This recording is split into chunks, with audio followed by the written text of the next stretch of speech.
Today, our news headlines talk about high drama at the high seas. We're seeing the Houthi rebels attack ships from some of the most powerful countries in the world. We're seeing the Indian Navy's daring rescue operations against pirates. Does life imitate art or does art imitate life? Well, we'll never quite know the answer to that one. But one new web series that has hit our screens, conceived well before, of course, maritime conflict became a kind of geopolitical story of our times, is Lootere, a big canvas drama at the high seas that looks at a hijacking and a story told around that, brought to us by the father-son duo of Jai and Hansal Mehta. Let's introduce our guests on the program today as we look at not just Lootere, but also their working relationship, what they're planning next, and who's the boss on set. On the program today, Hansal and Jai are with us. And thank you. I have to say thank you in particular to Hansal, because I believe you're cooking a meal on the side while you're talking to us. How are you multitasking to this degree? Well, it's Eid today, and it's a custom. I have to cook, otherwise, I'll be penalized. What are you cooking?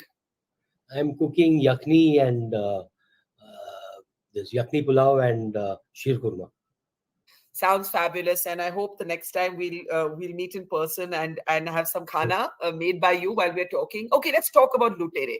When I was looking at Lootere, I was like, oh my God, how timely is this? All of these headlines these days, Jay, are about the Houthis and the pirate attacks and the Navy stepping in. We've got these dramatic videos coming, but this has happened now. I mean, this is a byproduct of new global conflict in the Middle East. I'm sure Lootere was not planned to that, and this is like some kind of uncanny coincidence. But it's a very atypical series for what we usually see on our screens. It's quite international. It's quite sort of Hollywoody. It's a big canvas project. How did you think of it, Jay?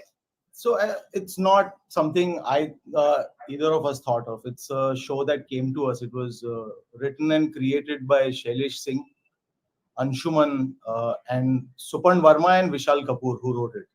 So they were developing this show for almost a year and a half, while we were actually finishing Scam season 1. And it's around, when the world was just opening up is when they came to us with the first draft of the script. And I think our reaction was just like yours. It's quite a gutsy script. And the fact that, Disney Hotstar agreed to, they'd already greenlit this show. And we found it quite exciting. I mean, if, someone's willing to try something so different, I mean, Yeah. we're definitely in for it. And, just the joy of being able to execute such audacious ambition. Audacious ambition is a good phrase, because it's very large scale, it's very big canvas, it's very international in feel. But Hansal, how much did you guys fight while doing this? Well, not much actually. I think I just had to keep Jay's patience and sort of ask him to be patient when things were tough, and ensure that the resilience never sort of he never flagged in his resilience to see this through, because it's taken 1.5 years since they developed it, and then nearly 4 years since in the making, production, post-production, lockdowns, Omicron virus, and so many things. I mean, we lost parents during this phase, all of us, you included. We've been through grief, we've been through so much, and through that, to see this ambitious piece come alive, I think it's a tribute to the loved ones we lost. Yeah, that's a nice way to deal with grief. Or perhaps the only way to deal with grief and loss. But there's a hierarchy, Jay, in the parent-child relationship, and then you go on to set. You're the director, Hansal's the showrunner for these series, but who was the boss on set? And like when you argued who had the last word? I mean, No, no, So so see, in this case, it was me. In this case, it was me. He's been only supportive. He hasn't really. He didn't say much. But why do I feel there's a story there that you're not fully telling us? no, no, no. It's just on. I'm more brutal on the edits. Yeah, I believe shooting is a place where you have to be free to do what you're doing. yeah, The more you stifle somebody, more you sort of uh, you know uh, watch over somebody's shoulder and constantly whisper into somebody's ear, the more you confuse the person and sort of break that person's visual grammar. So I don't do that. I don't like it when it happens to me, and I would not do that to my son. yeah, And yeah, I mean, you see, we've developed a working relationship more yeah, because we've been on set more than we've been at home together yeah. as father and son. He was born early, and I was 23 when Jay was born, and I was spent a long time of my life being confused about what to do with the child. With a son and him growing up, and I was grappling with I my mean, own you growing were up. I mean, you were pretty young yourself. 23 is like Exactly. So bacha only. it was a confused time, and my parents actually really came to the party. They were parents to both of us, and I think it was when Jay expressed a desire to be part of this business. That's when I sort of really got involved. I used to go to school. I used to do all the things that a father is expected. I've changed his diapers also, but I've done all those things. But it was when he expressed a desire to be part of the industry, is when I came in, and he started working with me when he was all of 18 or so. When we did Shahid, 18 or 19. Shahid, 21. 2021. Okay, I lose count. Yeah. 21, Yeah. 21. So when we did Shahid, and I think we sort of found each other. We got to know each other more as we worked together.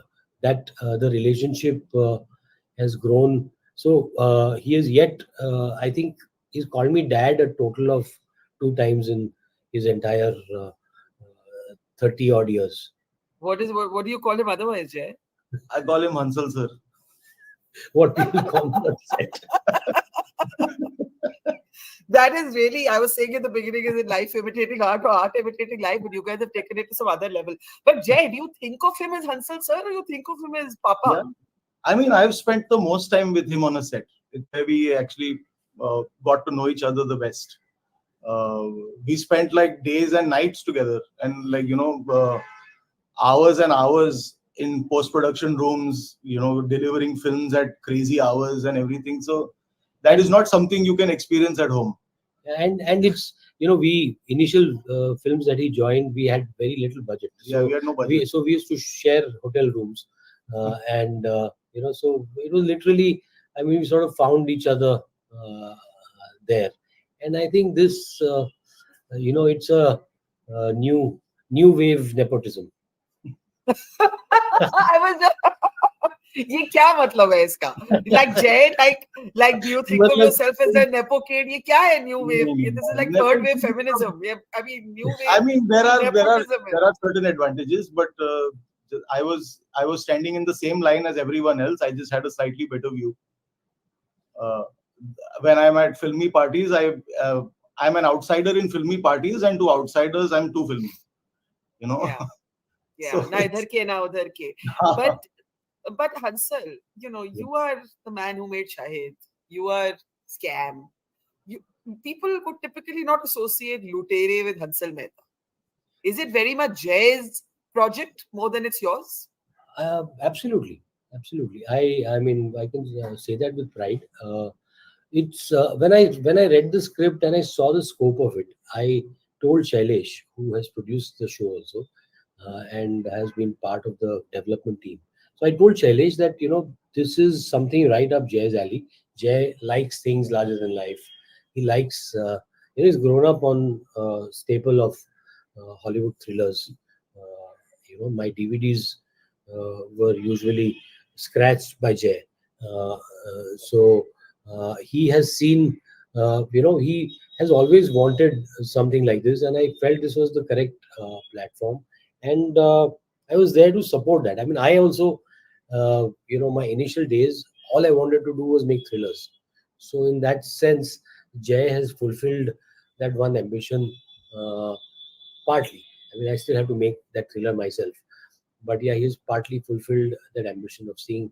And something so unique, the good thing is it's set in the high seas, and Mhm. yet it's not betraying some of our core values, Yeah. where you're dealing with class struggle. You're not treating the pirates as just one dimensional villains.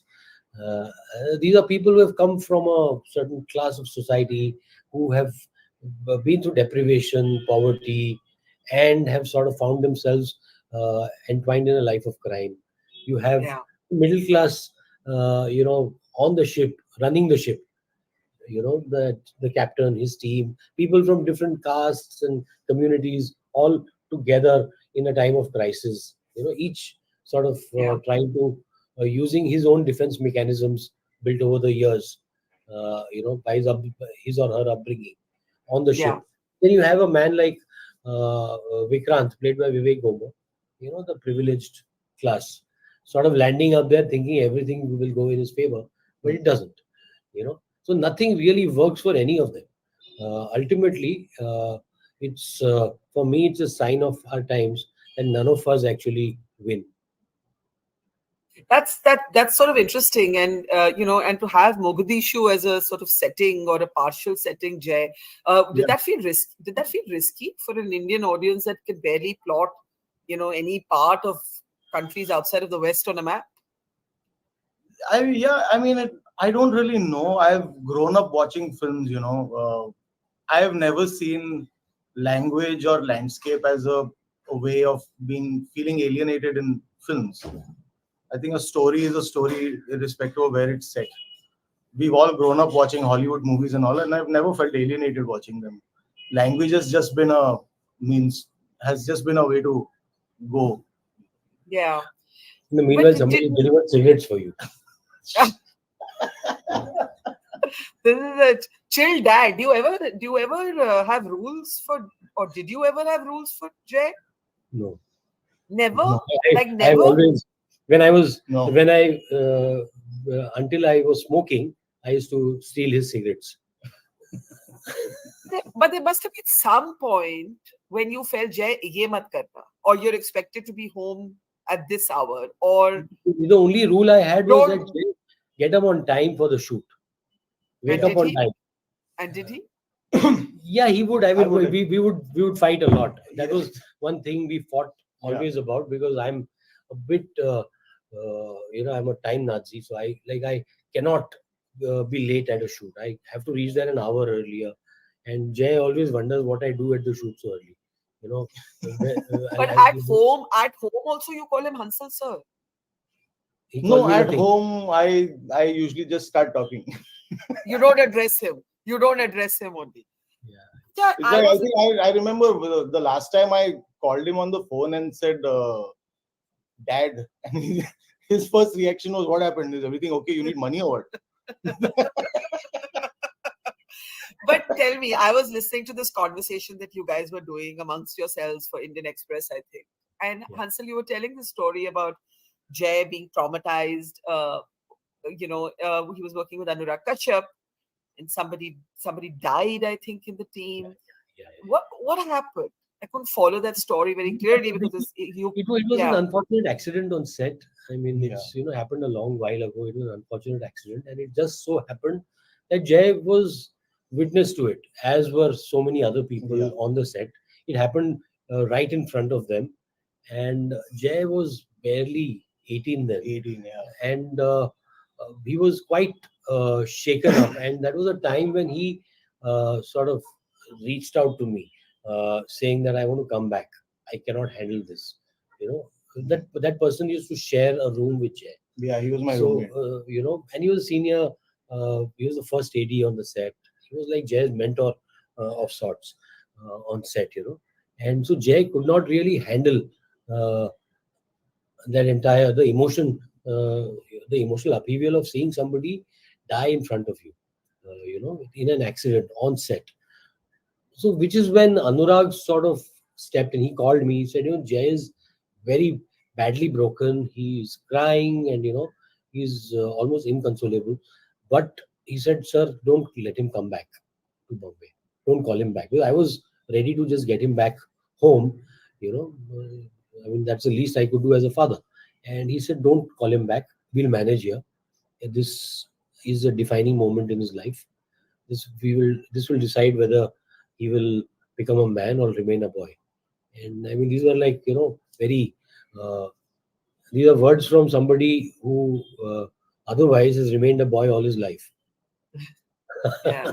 You know, you mean Anurag in this case? Anurag, yes, Right. Anurag. Yes. Yeah.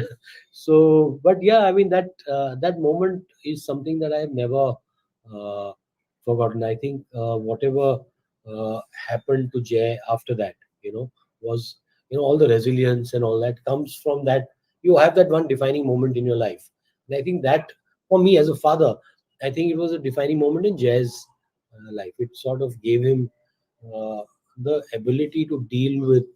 I mean, he's not had an easy childhood, Because because of me and my my own. We had a disturbed marriage. It did not last too long. So, sort of broken marriage and so many things. A career that never took off. A father, sort of struggling with his life. So, a lot of things. He's been through that.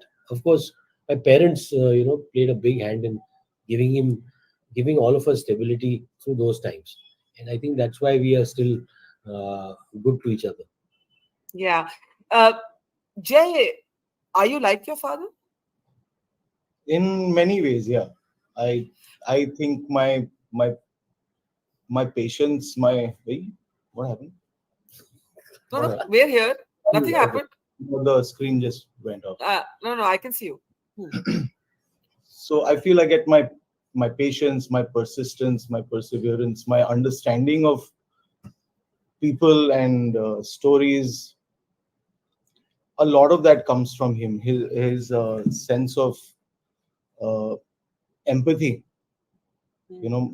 Everything is. I have learned everything from him and from his films. And I mean, more than just being his son, I'm also someone that really loves the films he makes. And I've also been a part of all of those films, and I've also seen how I've also worked on sets. So there have been directors who've been very angry people, just generally for absolutely no reason, and I've realized that it's Yeah, not a way to work. There's no need for it, and I've only noticed that because of how people like working with him and how he treats actors and everyone on set, and there is no real. It doesn't ever feel like a hierarchy. There's a Mhm. lot of open dialogue. He's very open to feedback, and it's a great environment, and we're all just friends working together. Is your sense of your growing years the same as Hansel described it, or do you have a different take? I I I never now in hindsight it may feel like that, but I don't think so. I never really felt that way. I think my grandparents did a great job keeping us both grounding us both very well. Yeah, They really knew how to shelter us and. and protect you But from I that. but now because I'm also in this line, I understand it. So Yeah, yeah. yeah. Can I ask you in the end, Jay, and then I'll give the last word to Hansel. Your father's an outspoken chap. He goes on Twitter, goes off Twitter, goes on Twitter, goes off Twitter, doesn't want to fight, then he wants to fight, etc., etc. Right? He's an outspoken guy. Do you sometimes tell him ki yaar itna mat bolo, or are you proud of whatever he No, says no, and whatever no, no, positions he no. takes? I love it. But he tells me not to say a lot of things. There are times when I have been outspoken, and he's told me, he's like, "Why are you doing this?" I said, "What do you mean? You do it all the time, yeah." Yeah, yeah. But that's where the father-child relationship kicks in, right? You want your mistakes to be your own, not your kids. Yeah. Uh, Hansel, struggle is over, right? You're a celebrated movie maker today. Scam has been stupendously successful. Shahid is critically acclaimed. And I mean, I could go on and on. You're one of my favorite movie makers. I just want you to say in the end, what does telling stories mean to you for the times we live in? We live in times when every day a near extinction death knell is sounded, either for media or for movies. Shrinking attention span, ab to log reels dekhte hain, ab OTT aa gaya, it's a new form, yes, but for how long? Technology is changing, AI is coming, the robots are coming. Is storytelling going to remain alive? And if it is, what does it mean to you? Storytelling, I think, beyond all this, all the upheavals that we see, and we've seen it since time immemorial. Stories will never die. A storyteller will always remain. It's just, as storytellers, you have to constantly respond to the times. And it's not only in the stories you tell, in the way you tell stories. You respond to the times in the way you tell your stories. You find ways to tell your stories. You find ways to resonate with the world. And nothing in this world can stop you from doing that. And the Iranians have shown us the way time and time again. And I think we, although far away from them, we have it in us to do that. Yeah. Well, I'm going to say thank you. I'm going to let you get back to your Eid feasting. But it has been incredibly nice to talk to both of you. I look forward to this being in person the next time. And everybody go watch Lootere. You've been watching the videos that the Indian Navy's been putting out of the actual real life drama that's unfolding in the Red Sea, in the Indian Ocean at this point. It's a crazy sort of maritime geopolitical conflict. But Lootere was planned well before that. And it's actually a really big canvas, exciting edge of your seat series. So congratulations, Jai and Hansal, and look for more from the father and son who don't think of each other as father and son. Thank you, Barkha. Thanks, guys. Always and a pleasure. Eid Mubarak. Eid Mubarak. Eid Mubarak. Eid Mubarak to everybody. Thank you and take care. Take care. Bye. Bye. Namaskar and hello everyone. Namaskar and hello everyone. Welcome to a ride through the heart and the soul of India.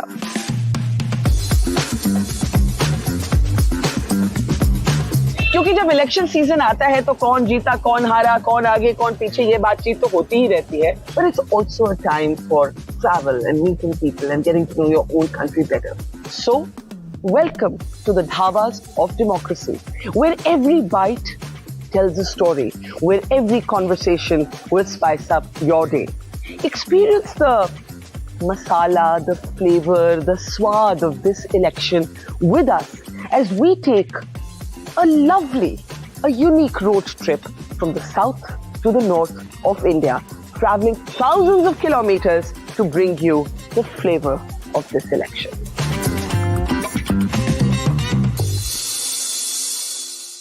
Election sir पर है, voter अपना मन बना रहे हैं. ऐसे में आपको चाहिए सही फैक्ट, सही ज्ञान, सही नॉलेज. इसी कड़ी में मोजो स्टोरी लेकर आ रहा है एक खास कार्यक्रम, बैलेट की बात. मैं हूं पॉलिटिकल रिसर्चर कार्तिकेय बत्रा और मैं चाहता हूं आपके दिन के केवल 2 मिनट.